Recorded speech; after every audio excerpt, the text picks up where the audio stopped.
Hello dear students, welcome back to organised knowledge channel. और आज की जो वीडियो है उसमें हम डिस्कस करने वाले हैं worksheet number 25 for class 9th। और ये वर्कशीट आपके लिए 4 सितंबर 2021 के लिए शेड्यूल की गई है। आज की जो वर्कशीट है बच्चों, उसमें हमारा विषय रहेगा सामाजिक विज्ञान अर्थशास्त्र का जो है आपका ये चैप्टर है पालमपुर गाँव की कहानी पार्ट 3। पहले 2 पार्ट हम ऑलरेडी पढ़ चुके हैं। ठीक है, जो पालमपुर गांव है वो एक हाइपोथेटिकल विलेज है। ठीक है, और काल्पनिक जो गांव है ये गांव ऐसा है जिसमें सारी सुख सुविधाएं उपलब्ध हैं, स्कूल है और डिस्पेंसरी भी है, बिजली की प्रॉपर जो है सुविधा है। तो ये जो है सारी चीज़ें इस गांव में दिखाई गई हैं। अब हम इसको आगे कंटिन्यू करेंगे। सो वर्कशीट शुरू करने से पहले बेटा प्लीज़ चैनल को सब्सक्राइब कर लीजिए, बेल आइकन को भी प्रेस कर लो ताकि आपको आने वाली वीडियोज़ की नोटिफिकेशन वो समय से मिल जाए। देखिए, पालमपुर गांव में 75% लोग अपनी जीविका के लिए खेतों पर निर्भर हैं। तो जो है क्या बताया गया है कि जो पालमपुर गांव है 75% लोग वो अपनी जीविका के लिए क्या करते हैं, खेती करते हैं। और कृषि उत्पादन में एक मूलभूत कठिनाई है खेती में प्रयुक्त भूमि क्षेत्र जो वस्तुतः स्थिर रहता है। ठीक है, यानी जो भूमि क्षेत्र है वो जो है क्या रहता है, वो जो है स्थिर रहता है। पालमपुर में एक वर्ष में किसान 3 अलग अलग फसलें इसलिए पैदा कर पाते हैं क्योंकि वहाँ सिंचाई की सुविकसित व्यवस्था है। अब यहाँ पर क्या बताया गया है कि एक वर्ष में जो है किसान क्या करते हैं, 3 अलग अलग फसलें पैदा करते हैं।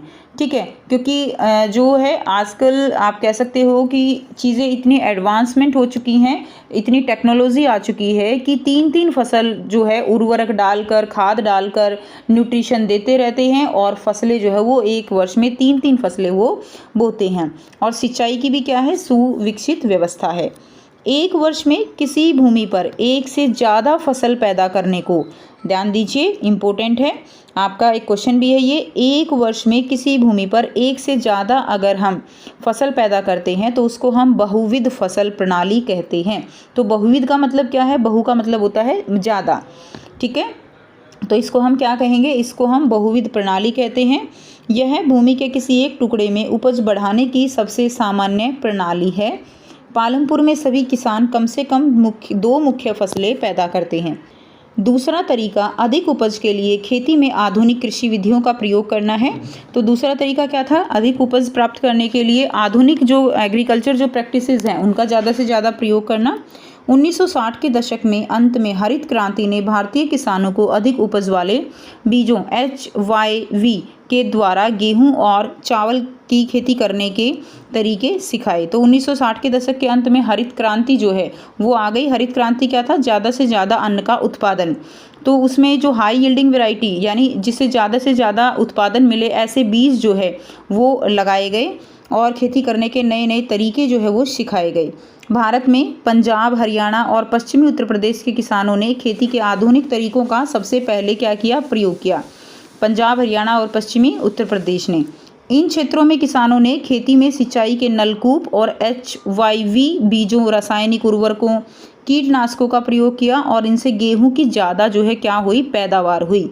तो इन्होंने सिंचाई के लिए नलकूप लगाए और अच्छे अच्छे उर्वरक, अच्छे अच्छे जो फर्टिलाइज़र हैं वो डाले। उसे जो खेती है वो ज़्यादा से ज़्यादा जो है उनको वहाँ से क्या मिला, उत्पाद मिला, उनसे जो है प्रोडक्ट मिले। नेक्स्ट देखिए, परंतु हुआ क्या, हरित क्रांति के कारण उर्वरकों के अधिक प्रयोग से मिट्टी की उर्वरता कम हो गई है।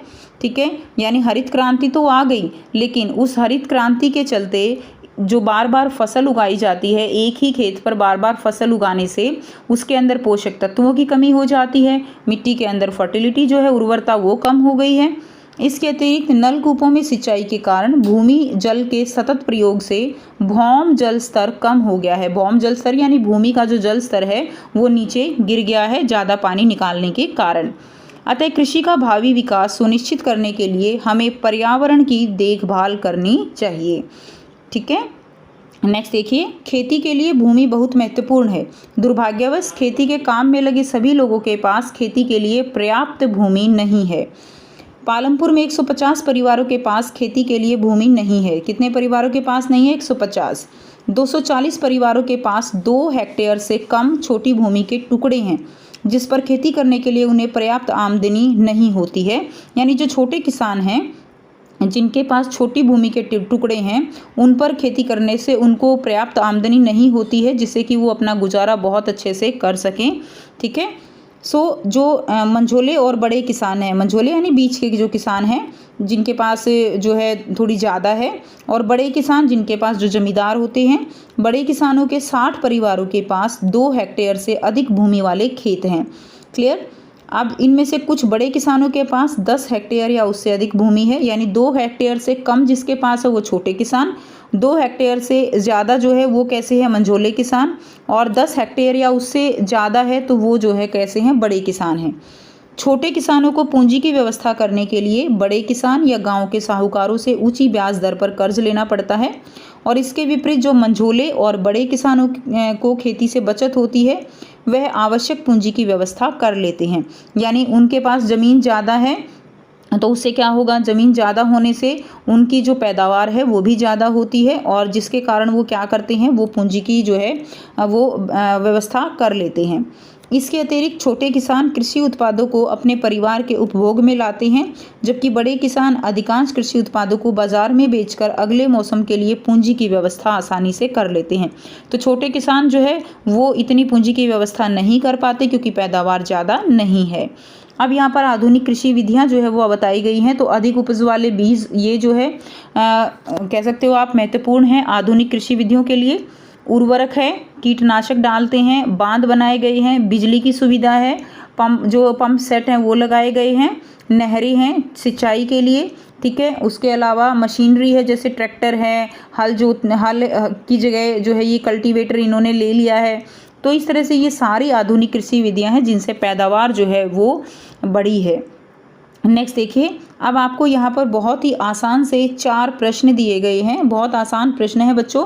ठीक है, जिनको आप आसानी से कर सकते हो क्योंकि अब आपने वर्कशीट को समझ लिया है, तो आप इनको जो है खुद से लिखने का एक बार ज़रूर प्रयास किया कीजिए। तो आइए करते हैं इनके आंसर। पहला जो प्रश्न है, बहुविध फसल प्रणाली से आप क्या समझते हैं? तो एक वर्ष में किसी भूमि पर एक से अधिक फसलें पैदा करने को बहुविध फसल प्रणाली कहा जाता है। ठीक है, इसको हम क्या कहेंगे? बहुविध फसल प्रणाली। नेक्स्ट देखिए, सेकंड है हरित क्रांति। हरित क्रांति के क्या दुष्परिणाम देखने को मिले? तो हरित क्रांति के क्या दुष्परिणाम हैं? उर्वरकों के अधिक प्रयोग से मिट्टी की जो उपजाऊ क्षमता है वो कम हो गई है। ठीक है। और दूसरा है नलकूपों से लगातार सिंचाई के कारण जो भौम जल स्तर है वो कम हो गया है। तो ये दुष्परिणाम हमें हरित क्रांति के देखने को मिले। तीसरा जो क्वेश्चन है, एक ही भूमि पर उत्पादन बढ़ाने के अलग अलग कौन से तरीके हैं? तो एक ही भूमि पर उत्पादन बढ़ाने के तरीके हमने बहुत सारे तरीके अभी देखे हैं। आधुनिक कृषि विधियों का प्रयोग करके जितनी भी हमने अभी आधुनिक कृषि विधियां देखी हैं, उर्वरक है, ट्रैक्टर हैं, ये सारी मशीनरी, एडवांस मशीनरी का यूज़ करके हम बढ़ा सकते हैं। बहुविध फसल प्रणाली, तो बहुविध फसल प्रणाली से भी हम उत्पादन बढ़ा सकते हैं। एक साल में 2 या 3 जो है फसलें उगाकर हम इस प्रणाली से पैदावार को बढ़ा सकते हैं। नेक्स्ट देखिए, प्रश्न 4 है, छोटे किसानों से भिन्न मंझोले और बड़े किसान कृषि के लिए पूंजी आसानी से प्राप्त कर लेते हैं, कैसे? तो हमने अभी पढ़ा ना कि जो मंझोले किसान हैं जिनके पास 2 हेक्टेयर भूमि से ज़्यादा है, बड़े किसान 10 या 10 से हेक्टेयर भूमि से ज़्यादा है, तो वो उनकी पैदावार भी ज़्यादा होगी। अब जो बड़े ज़मींदार हैं उनकी तो पैदावार ज़्यादा होती है, तो उनके पास पूंजी की कमी नहीं होती। सो मंझोले और बड़े किसानों के खेतों में उत्पादन अधिक होता है, और इसी कारण बचत भी अधिक होती है, अतः वे पूंजी की व्यवस्था आसानी से कर लेते हैं। ठीक है, तो ये आप आंसर लिख देंगे। तो ये थी आपकी आज की एसएसटी की वर्कशीट। आई होप सभी स्टूडेंट्स को क्लियर है। कोई भी डाउट है तो आप कमेंट सेक्शन में कमेंट करके पूछ सकते हो। वीडियो अच्छी लगी तो लाइक कर दीजिए, शेयर कर दीजिए और चैनल को सब्सक्राइब कर लीजिए। So thanks for watching. मिलते हैं नेक्स्ट वीडियो में नेक्स्ट वर्कशीट के साथ। Take care.